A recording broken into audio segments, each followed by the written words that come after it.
Joanne Rowling naît dans le Gloucestershire le 31 juillet 1965. Dès l'enfance, elle est plongée dans un monde d'images et de papier. Elle connaît toutes les aventures du Club des 5 et du Seigneur des Anneaux, qui deviendra bientôt son livre favori. Dès 6 ans, elle écrit sa première nouvelle, Monsieur Lapin, pour sa petite sœur Diane. Joanne Rowling est une élève sérieuse, appliquée, effacée. J'étais l'archétype de l'écolière qui a tout le temps le nez dans les livres, le nez chaussé de grosses lunettes, sécurité sociale et passant mes journées à rêver, dit-elle. Joanne a alors 22 ans et on a terminé avec les études. Elle entre enfin dans la vraie vie, celle des petits boulots et d'un avenir qui n'est certainement pas celui auquel elle aspire. Elle loue un petit appartement à Clapham, une banlieue de Londres. Elle travaille comme chercheuse pour Amnesty International, chargée de l'Afrique francophone, puis recrutée par la Chambre de commerce de Manchester pour rédiger des dossiers. Jamais elle ne s'est autant ennuyée. Reste heureusement l'écriture. Un soir, dans le train qui la ramène de Manchester à Londres, son esprit se met à vagabonder.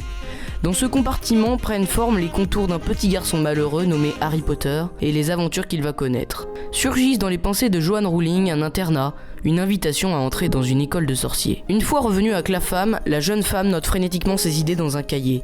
Surtout, ne rien oublier. Elle affirmera que dès le premier soir, tout Harry Potter était déjà là. Les temps sont durs et Rowling doit faire face à des difficultés financières pendant qu'elle finit d'écrire le premier volet de Harry Potter.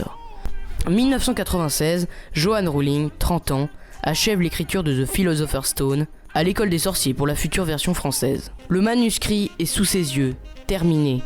Il raconte l'histoire d'un petit sorcier portant des lunettes rondes, un petit garçon nommé Harry Potter qui va changer sa vie et celle de millions de lecteurs. Mais ce n'est pas aussi facile, elle se prend refus sur refus par près d'une douzaine d'éditeurs avant qu'en 1997, la maison d'édition Bloomsbury accepte de publier son roman. Mais les éditions ayant refusé sont passées à côté d'une vraie mine d'or. Harry Potter and the Philosopher's Stone connaît un succès monumental. Il est d'abord publié en 500 exemplaires qui partent comme par magie comme des petits pains.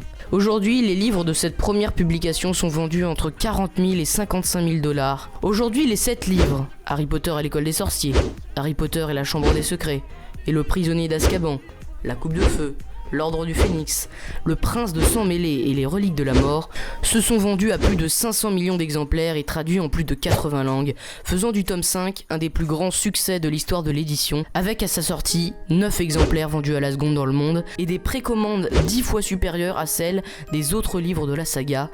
Les 7 livres de Rowling sont l'œuvre la plus vendue de tous les temps après la Bible. J.K. Rowling, qui avait à peine touché 1700 livres après le premier tirage, est devenue la première femme milliardaire au monde et aussi la plus riche d'Angleterre devant la reine. Sa fortune s'élève au double de celle de la souveraine anglaise. Harry Potter a également été adapté en film, Harry étant incarné par Daniel Radcliffe, Ron par Rupert Grint et Emma Watson pour Hermione.